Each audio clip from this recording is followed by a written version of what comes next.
Nachotaka kuwajulisha ni kwamba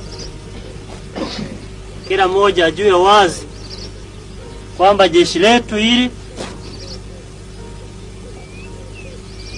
ndiye msingi wa chama. Msingi mnaelewa? Ndiye msingi wa chama, ndiyo litakuwa msingi wa mabadiliko ambao atakuwepo kwa nchi yetu hii. Na kwa hivyo wazi ni mpaka kila mmoja wenu azingatie jambo la siasa ambalo limetufanya sisi tukamate silaha tupigane.